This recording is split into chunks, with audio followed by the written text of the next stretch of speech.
एकाम्र निर्वाचन मंडल में कौन माने कौन होता कौन होर्तमान सबू भाईना सबू अशोक भाईना नेतृत्व में सबू कम माने सरला आ जहाँ भी अच्छी बर्तमान जो आम आसिलु भाईना पाखु बर्तमान आम जिते महिला अच्छु समस्ते भाईना पछे रही रही मु मरिबा पर्यंत ए भाईना पाखे थी। माननीय मुख्यमंत्री नमस्कार करते अशोक भाईना एकाम्र मंत्री नमस्कार कर खंडगिरी मंडल सेक्रेटरी बीजेपी बहुत दिन है काम कर आज माननीय मुख्यमंत्री नीति आदर्श कथा कम काम बेसी टेकिली बहुत डेभलप हो प्रेरणा आ भाईना आम 65 नंबर वार्ड में बहुत किसी डेभलप हो माने एते काम होपाखे चिर ऋणी आज भाईना हाथ धरी भाईना हाथ धरी मु 65 नंबर वार्ड शंख और बीजेडी की आगे नापी मु चेष्टा करी जय शंख अशोक भाईना जिंदाबाद जय नवीन। नमस्कार मोर 85 मत जगार नामांकन कर एकाम्र विधायक तथा मान्यवर मंत्री श्रीजुक्त अशोक कुमार पंडा एवं बड़ भाई जे मो कथा को लेकिन आपण पाखे उपस्थित कराइले मु आज ए दल मो दल को जिते दूर देखुली विभिन्न मुझे विरोधी दल में थी भारतीय जनता पार्टी रे सेते मु दलर कथा को मत गुरुत्व नौ नवीन बाबू जो आदर्श जो काम कर शैली की मुझे दृष्टि नौ जोटा कि हे ज्ञान करुली किंतु प्रकृत में आज मु अनुभव कली ए दीर्घ केते दिन है जो ओडिशा जो विकास पथरे अग्रसर होची विरोधी दल जो ढा मिछ कथा कहते राजरास्ता ढेंडुरा पिंचुंट सेटा गोटे माने माने जो कहती भोगरे ताटिया कामुड़ा सहित सामान बोली आज मन करुच्ची कारण आज टूरिज्म क्षेत्र में हो शिल्पायन क्षेत्र में हो क्रीड़ा क्षेत्र में हो आमर जो जन्म टू मृत्यु पर्यंत जो योजना गुड़िक अच्छी ता क्षेत्र में हो एवं जो सबुठार बड़ कथा आज्ञा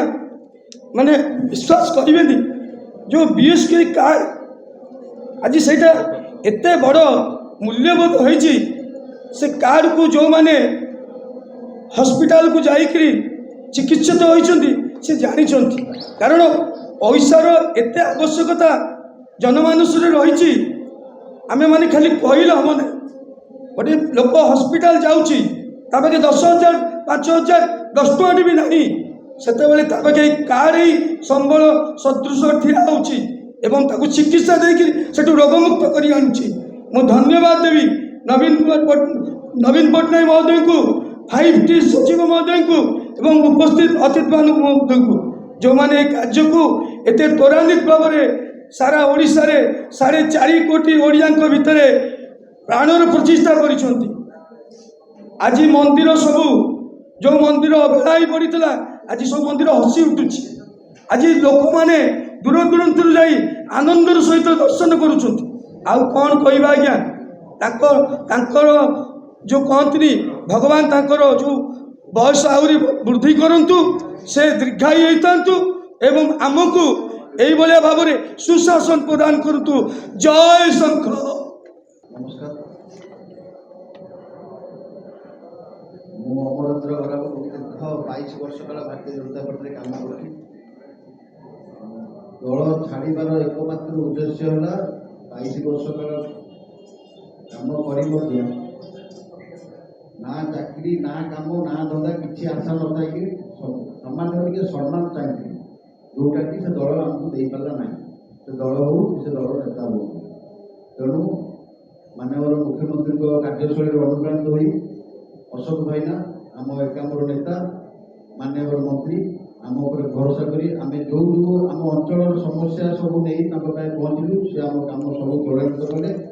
ତେଣୁ ମୁଁ ଅଶୋକ ଭାଇଙ୍କ ପ୍ରତି ଆଜି ବିଜୁ ଜନତା ଦଳରେ ସାମିଲ ହେଇଛି। ଚୌବନ ନମ୍ବର କଣ୍ଟ୍ରୋଲର ସେ ଆମ ଭାଇ, ଆମେ ଗୋଟିଏ ଟିମ୍ ହେଇ କାମ କରୁଥିଲୁ ଏବଂ ଗୋଟିଏ ଟିମ୍ ଅଛୁ। ଆଗାମୀ ଦିନରେ ଅଶୋକ ଭାଇନା ଏକାମ୍ର ନିର୍ବାଚନ ମଣ୍ଡଳୀ କେମିତି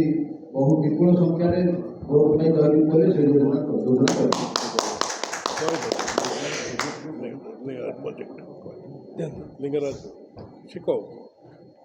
ଆମର ମୁଁ ଅମରେନ୍ଦ୍ର ଗଲାବେଳକୁ ଶ୍ରୀ ଶ୍ରୀ ଲିଙ୍ଗରାଜ ମହାପ୍ରଭୁ ସେବାୟତ ଲିଙ୍ଗରାଜ ମହାପ୍ରଭୁଙ୍କର ଏକାମ୍ର ବିକାଶ ମାନ୍ୟବର ମୁଖ୍ୟମନ୍ତ୍ରୀଙ୍କର ମାନେ ସବୁଠୁ ବଡ଼ ସ୍ୱପ୍ନ ଯେମିତି ପୁରୀ ଥିଲା, ସେମିତି ଏକାମ୍ର କ୍ଷେତ୍ରର ଲିଙ୍ଗରାଜ ମହାପ୍ରଭୁଙ୍କର ସବୁଠୁ ବଡ଼ ସ୍ୱପ୍ନ ମାନ୍ୟବର ମୁଖ୍ୟମନ୍ତ୍ରୀ ନବୀନ ବାବୁଙ୍କର ଯେ ଲିଙ୍ଗରାଜ ପ୍ରକଳ୍ପ ଯଥାଶୀଘ୍ର ସରୁ। ଆମର ଦୁଃଖର ବିଷୟ, ସ୍ୱତନ୍ତ୍ର ଆଇନ କଥା ତ ଛାଡ଼ନ୍ତୁ, ସେ ଭୁବନେଶ୍ୱର ସାଂସଦ ମାନନୀୟ ଅପରାଜିତା ଷଡ଼ଙ୍ଗୀ ମହୋଦୟା ତାକୁ ଗୋଡ଼ ପକେଇ ରଖୁଛନ୍ତି କେନ୍ଦ୍ର ଦରବାର, ପୁଣି ପ୍ରକଳ୍ପକୁ ସେମିତି କାଚ ମାରିକି ରଖୁଛନ୍ତି। କ'ଣ ଭାବୁଛନ୍ତି କି ଅଞ୍ଚଳର ବିକାଶ କରୁଛନ୍ତି ବା କ'ଣ କରିବେ ସେ କଥା ସିଏ ଜାଣିଥିବେ। ତାକୁ ମଧ୍ୟ ଆମେ ବିରୋଧ କରିଛୁ ଏବଂ ଆଗକୁ ମଧ୍ୟ କରିବୁ।